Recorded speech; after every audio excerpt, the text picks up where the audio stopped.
Well, Anthony Blinken will make a surprise visit to Bahrain on Wednesday, the latest leg of a crisis tour of the Middle East. After meeting Palestinian President Mahmoud Abbas in the occupied West Bank city of Ramallah, Blinken will fly to Bahrain for talks with King Hamad on preventing a regional escalation of the Israel-Hamas war in Gaza. The Gulf Kingdom is a key partner of Washington and hosts the U.S. Navy's Fifth Fleet. Bahrain last month joined a 10-country naval task force announced by the United States to protect the vital Red Sea shipping route against missile and drone attacks by Yemen's Iran-backed Houthi rebels. Blinken is on his fourth Middle East tour since war broke out with the deadly October 7th Hamas attacks on Israel. Well, our special correspondent, Karl Bostic, joins us from Tel Aviv to discuss more on the Israel-Gaza war. Good afternoon. Thank you so much for joining us, Karl. Now, the U.S. Secretary of State, Antony Blinken, is ending his marathon tour of the Middle East after meeting with Israel's leaders yesterday and ending it with a visit to Egypt. What message is he bringing, or was he bringing to Israel concerning the war in Gaza, and did any progress come as a result of that? Well, it's a very fast-moving situation showing the urgency that's at stake right now. You're in fact mentioning that he's now adding Bahrain to this tour.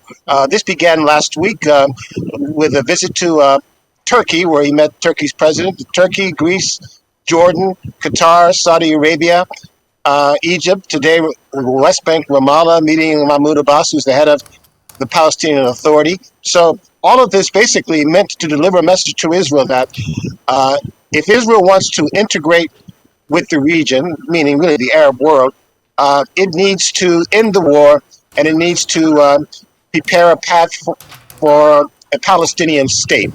That was the message. The visit to Saudi Arabia was very, very key because before the war started on October 7th, Israel was already in talks to normalize ties with Saudi Arabia.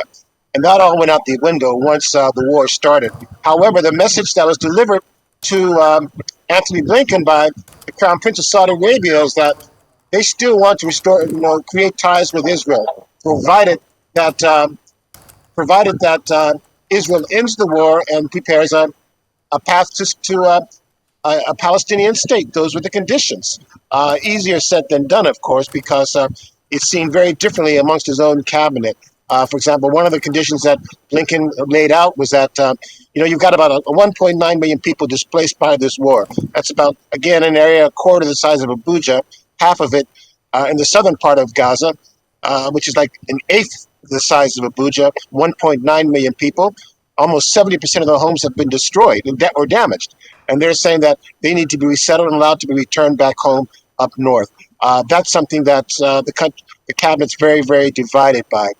So you've got, those kinds of pressures right there. Also, Netanyahu has never publicly said that he favors turning over authority to Gaza to a Palestinian Authority, which he sees as being corrupt. So there's a problem right there. Then finally, there's the fear of the war spreading further. For example, in Lebanon, we're seeing daily, cross-border fire attacks from Lebanon.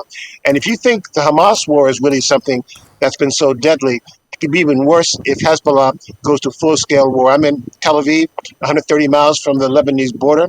But as a non-state actor, Hezbollah has the world's biggest arsenal of missiles and rockets, more than 150,000. If it was a full-scale war, it could launch more than 1,000 rockets and missiles a day. That could be targeting Tel Aviv, where I am right now. So it remains to be seen whether or not the government can move forward to ending the war, even though they're saying that they now are lowering the intensity. That means fewer aerial bombardments, withdrawing ground troops, but still having deadly strikes on a daily basis.